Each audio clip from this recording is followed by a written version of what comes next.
Will Social Security run out? What you should know and do.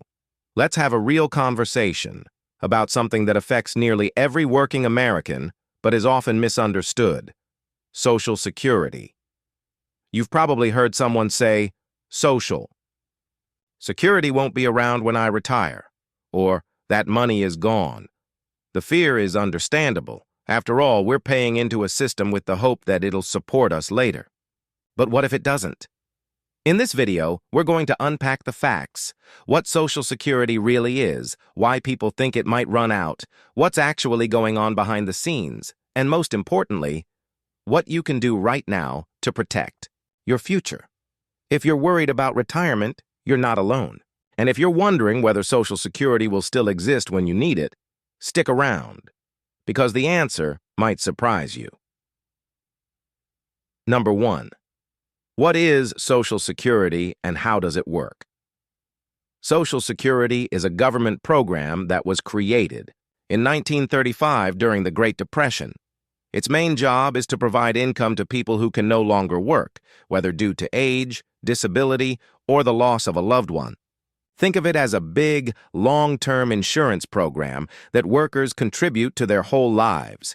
When you work a job and see deductions on your paycheck labeled FICA, that stands for Federal Insurance Contributions Act. Part of this goes to Social Security. This money doesn't just sit in a savings account with your name on it. It's used to pay current retirees. Then, when you retire, future workers will be contributing to pay you. It's a pay-it-forward system, not a savings account. That's what makes it strong, but also a little vulnerable. Example: let's say you're 25 years old and earning $45,000 a year.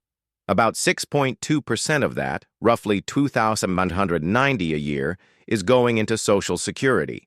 Over a 40-year career, that's more than $100,000 in contributions. When you retire, you'll begin to receive monthly checks based on how much you contributed and for how long. Number 2. Is Social Security running out? This is the big question. And the short answer is, Social Security is not running out of money, in the way many people fear, but it is facing a funding challenge. Right now, Social Security pays out more in benefits than it collects in taxes. The system has been dipping into its reserve trust fund to cover the difference. But according to the Social Security Administration, those reserves could be depleted by around 2034 if no changes are made. However, and this is key, Social Security would not go bankrupt. Even if the reserves run out, payroll taxes from workers would still keep coming in. The system would still be able to pay about 75%, 80% of benefits. So, it's not a total collapse. It's more like a haircut, unless the government makes adjustments to close the gap. Number 3. Why is this happening? What's causing the shortfall? There are 3 major reasons Social Security is under pressure. Demographics. Baby boomers, the largest generation in U.S. history, are retiring in huge numbers. This means more people are drawing benefits than ever before. Fewer workers. In the 1960s, there were about 5 workers for every 1 retiree. Today, it's closer to 2.8 workers. Fewer workers means fewer contributions. Longevity. People are living longer. While this is great news for health and lifestyle, it puts strain on a system that was originally designed for people who didn't live much beyond their 70s. Example: imagine a pool of money that gets $10 from each person who works. But now, there are fewer workers and more retirees. That pool is shrinking fast, and without more money coming in, or fewer payments going out, it can't keep up. Number 4. What will happen if we do nothing? If Congress makes no changes at all, Social Security will only be able to pay about 77% of scheduled benefits starting in the early 2030s. That means if you were expecting $2,000 per month, you'd get around $1,140. This kind of reduction could be devastating for people who rely heavily on Social Security to make ends meet. And right now, about 40% of retirees depend on Social Security for 90% or more of their income. Inaction isn't just risky, it's unfair to younger workers who are paying into a system that might not give them the full benefit later. Number 5. What are the fixes being considered? There are several ways the government could fix Social Security's finances. Some are more popular than others, but here are the main ideas. Raise the retirement age. Right now, full retirement age is 67.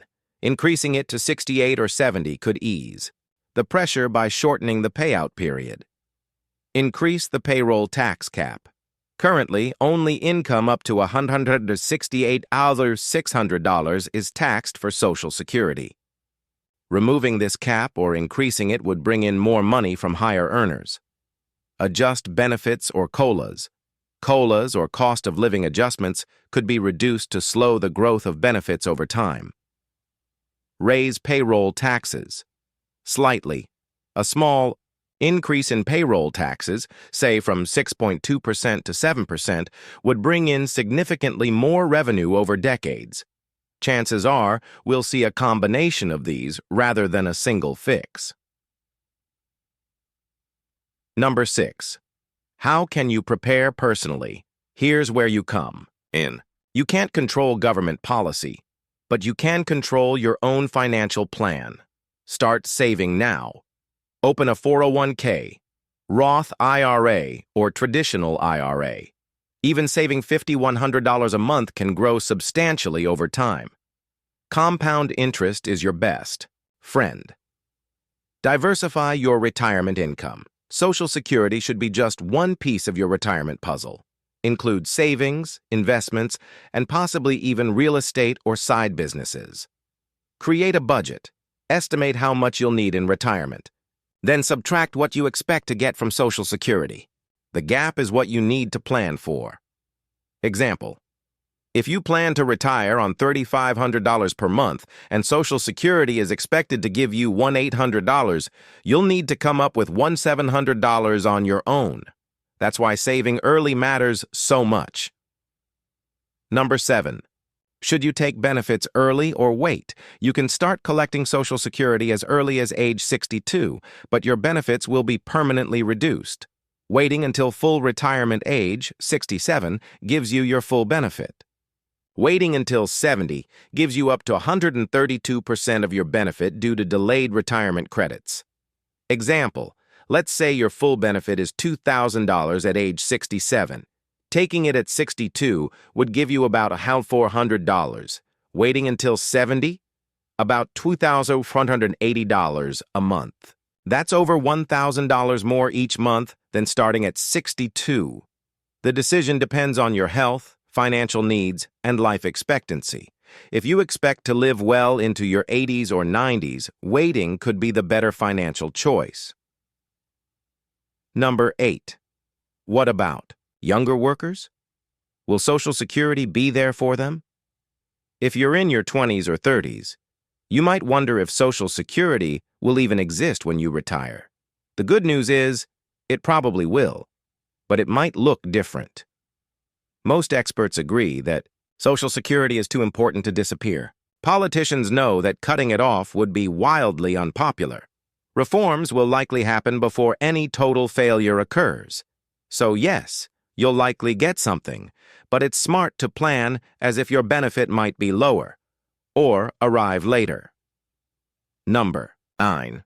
What are some common myths? Myth 1. Social Security is going bankrupt. Reality: it's running a deficit, but not disappearing. Myth 2. You won't get anything if you're under 40. Reality: you'll probably get 70–80% of benefits, even if nothing changes. Myth 3. You don't need to save if you have Social Security. Reality: Social Security replaces only about 40% of pre-retirement income. You'll need to supplement the rest. Number 10. Final thoughts. Take control of what you can. The biggest takeaway: you are not powerless. Yes, Social Security is facing issues. But no, the system is not collapsing tomorrow. And yes, you can prepare. for retirement in a smart and confident way. Start saving, stay informed, and treat Social Security like a backup, not your whole plan. That mindset will serve you well, no matter what changes happen in Washington. So, what do you think? Are you worried about Social Security's future? Are you already saving for retirement? Or is this a wake-up call? Let me know your thoughts in the comments below.